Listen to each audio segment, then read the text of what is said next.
Hello, today we're going to talk about the universal fingering for all the scales, major and minor. Scale is one of the topic we love and hate. Without scale, we won't be able to learn the geography of the cello, like Janos Stocker said. We won't be able to let the finger have the feeling of different positions. But practicing scale can be very boring and tedious, can be frustrating with all the intonation and weird sound coming from the bow. So I think at least we can use one easy remembered fingering to get down all the scales under our finger. Then we can work on the intonation, we can work on the sound, we can work on rhythm, right? So this fingering is of course not the only fingering for the scales.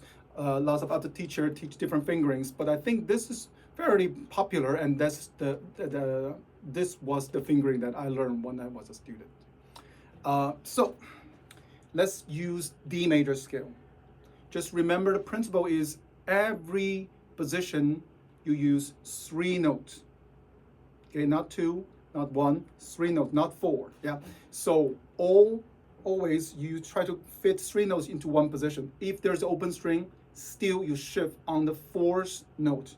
After 3, you shift on the 4th. For the D major, you have a nice extension. Remember to extend your long index finger, your first finger, not your second finger, right? So try to get this first finger nice and long.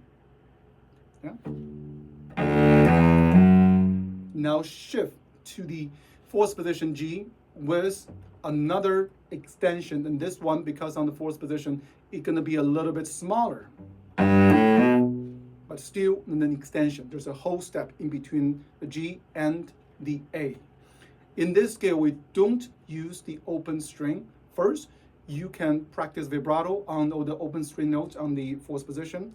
And second, this scale gives you a chance to learn different positions of the cello. So it's very useful. So don't use open string. Yeah, use 4th position. Now shift up. When you shift, always try to find the old finger, shift to the new note, and then drop the new finger. In this case, it's B to A.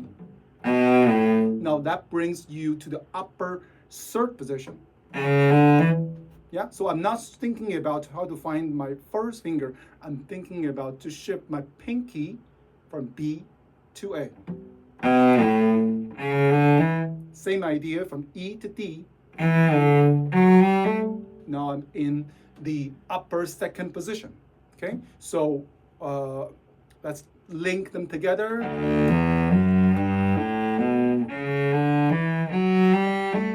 Now the last 3 notes, you shift up to the 1st position. Now you finish the first 2 octaves. On the 3rd octave and the 4th octave, the fingering is 2 notes, 2 notes, 3 notes. So 2 notes. Yeah, on the 4th position, and then you use another 2 notes, shift to the next 2 notes. You did this one, you can either use 1 4, 1 2, or 1 2, yeah, or 1 2 or 1 3. Up to you. Probably 1 3 is easier, just a little bit more comfortable. And then the next 3 notes, 1 2 3. So the tonic note, when you finish the scale, is always end on the 3rd finger. So you always know the last 3 notes of the scale are 1 2 3. Then you want to do the 4th octave, same fingering. 1 2, 1 2, 1 2 3. Yeah, and just be aware when you go into the thumb position, try to get your shoulder the same position. Shoulder up, elbow up, everything up is a common mistake. Think about the physics of the thumb position. You actually going downward to the floor, right?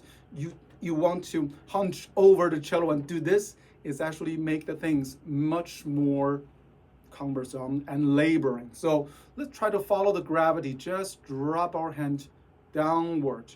So you can get your arm over the shoulder of the cello, but I rest my arm on this wonderful curve of the shoulder. Yeah, that's why the varnish on the side of the cello tends to be a little bit faded because we kind of rest in there for so many times, and with lots of sweat. All right. And another trick I use is when you shift on the thumb position, I try to shift in the inside of the string. So on the towards to the bass string. Yeah. So on the inside, I feel in this way the finger won't drop from the fingerboard, and it feels more secure. Right? So let's link them together. We'll do the triplet on this one.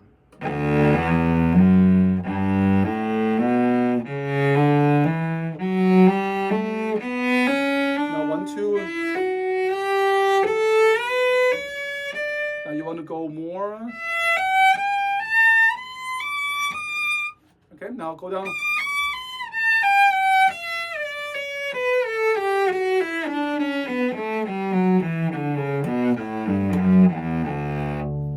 So always prepare.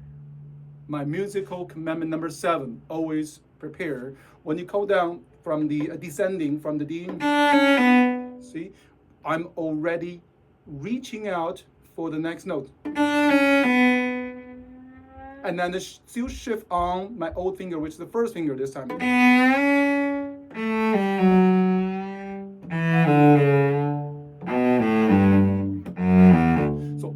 Trying to anticipate the next shift, next position, next note. So everything will be much more connected and smooth. For the fingering, for the bowing, you can use either 3 notes per bow or 4 notes per bow.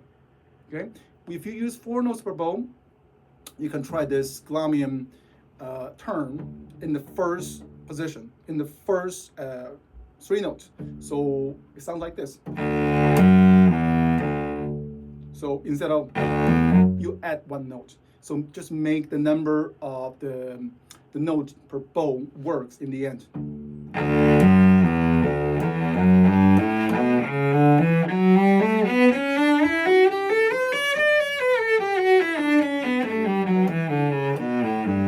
And last 4 notes is this turn. And you bow, you end exactly where it started. When you're doing 8 notes per bow is the same.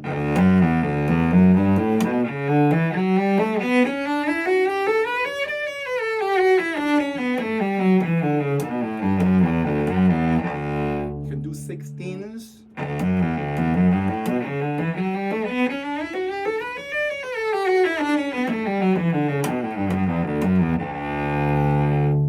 Even do the whole scale in 1 bow.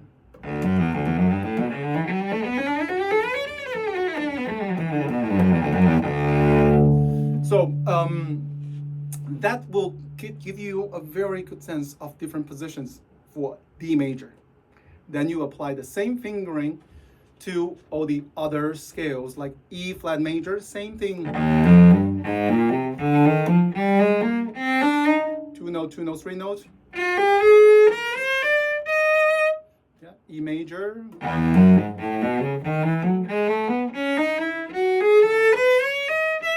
F. So on and so forth. G major, you shift on the 4th note. Shift. 1, 2. So you go back to the C and D, or even C sharp, all the same fingering, C sharp or D flat.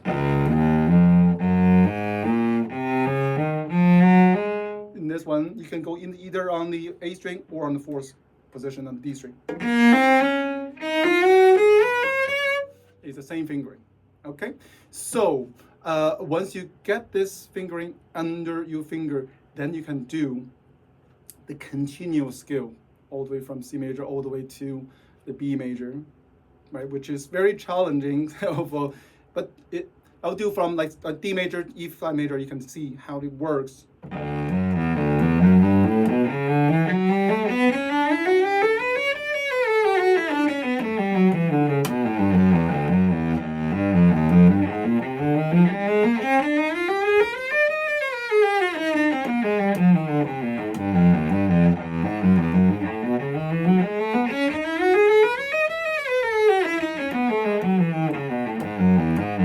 And then you can go so forth, so on and so forth, and make the whole major scale, and then you can do the minor scale, also use the same style. So if you can manage all the scales with good fingering and a decent intonation and a good sound with very steady rhythm, and I need to control my descending. Always I feel I'm rushing a little bit in the beginning of the descending. But if you can really control it, then you master a big chunk of the cello technique. So yes, keep working on it. It will pay off. Let me know if you have any questions and comments. Leave in the comment section below. Until next time, happy practice.